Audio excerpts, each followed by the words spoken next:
morning, ladies and gentlemen. Thank you for being here today. My name is Christine Burghart, and I'm here today to talk to you about retirement. What does retirement look like to you? Does it mean traveling to exotic destinations that maybe you've never had the time to travel to before because you were too busy with work? Maybe it means spending more time with your family that you haven't had a lot of time to spend with because you've been busy at work. Or maybe it just means that, less work, not stressing, and just enjoying retirement. But it all begins with retirement savings. I've been in the financial industry for about 20 years now, and I've met some retirees who've had a very comfortable retirement. They've been able to take trips abroad, and they've been able to spend time with their family, and they've been able to make purchases that they've always wanted. However, there are also retirees who have not been as fortunate and who've had to take part-time jobs for extra income and for medical insurance. I used to work with a woman who was in her 70s, and she looked like she had it all. She had a nice home, she dressed nice, she had a lot of luxury items. However, she told me that she needed to continue to work just for the medical benefits.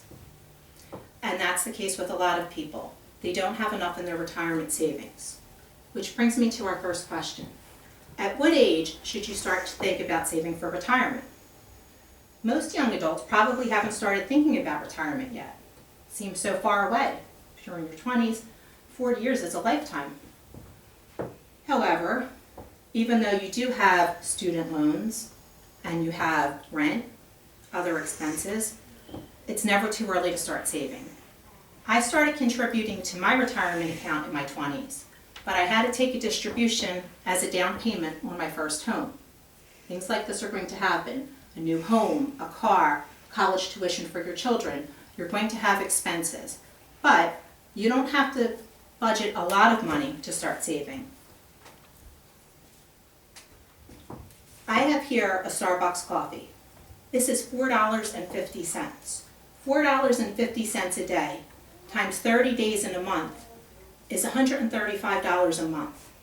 If I were to save this for 40 years, 6% rate of return on that, that's $268,000 to retire with.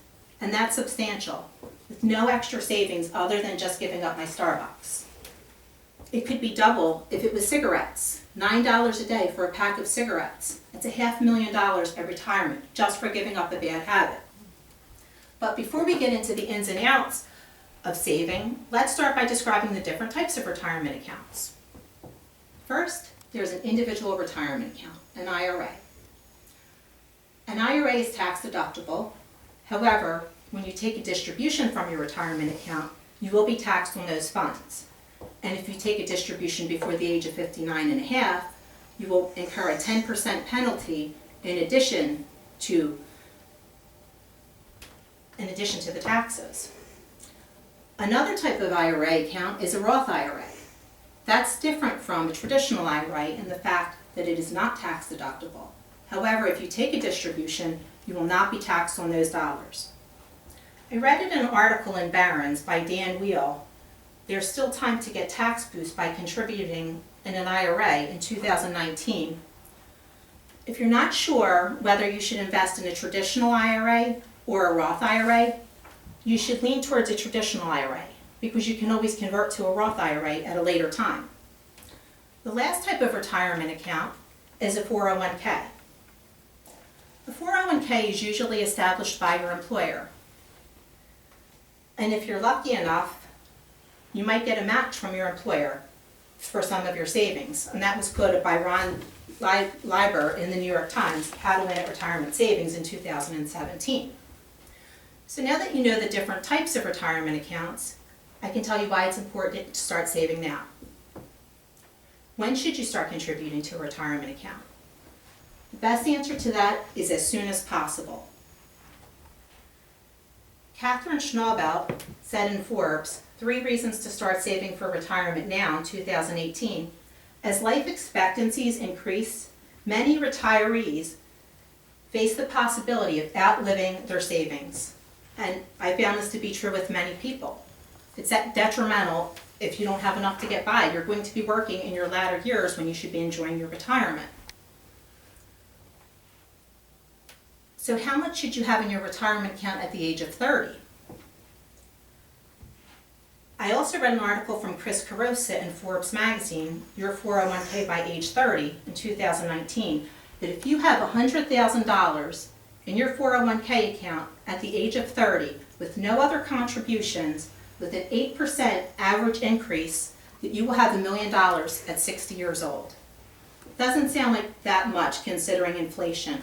However, that's substantial that you'll have no other contributions except that initial $1 million at 30 years old. Now let's say you've done everything that you're supposed to do. Just how much are you going to need to retire? That answer, just like what does retirement mean to you, varies from person to person. Retirement income, it is much easier to spend when you're not working all day. And I read that in the Wall Street Journal by Dr. Halsworth, How Much Money Will You Really Spend at Retirement in 2018.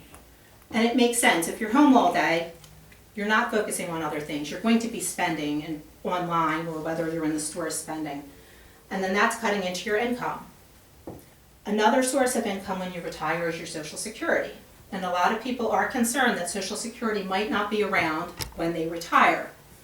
While that might be a fear, Michelle Singletary in Washington Post, Will Social Security Be Around When I'm Ready to Retire in 2019, said don't make a decision based on fear that it won't be around, because the longer you wait to collect Social Security, the more that you'll get each month. So if you subtract any pensions, which I know not a lot of people have pensions now, but if you subtract your pensions and any other income and your Social Security income from the amount that you need to spend in retirement, that will be your total retirement income. So now you know the different types of retirement accounts and how much money you'll need for retirement and when to start saving for retirement. Can you afford to retire at 65? Can you afford to retire sooner? The rest is up to you. I appreciate your being here today. Thank you for your time. Does anyone have any questions?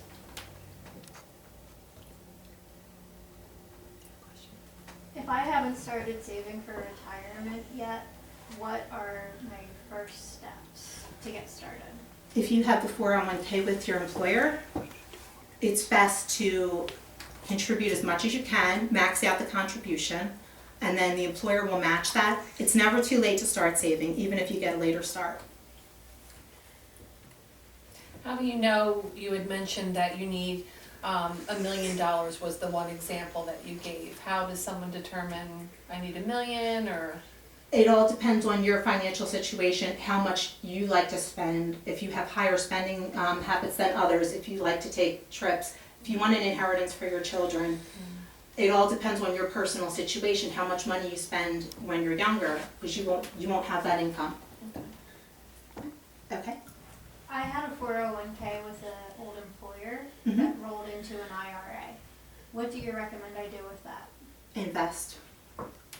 Take the retirement account and invest it, and hopefully you get a good rate of return on the money, and I would say that's the way to go. And if you have another 401k, you can just keep rolling it over into another traditional IRA. Yes? Did your 70-year-old friend get to retire yet? 70-year-old friend passed away, but it happens. People work until they die, unfortunately. And she had cancer and no health insurance, so she was working at Walmart so that she could afford her medical insurance. Well, this is a good lesson then, thank you. You're very welcome.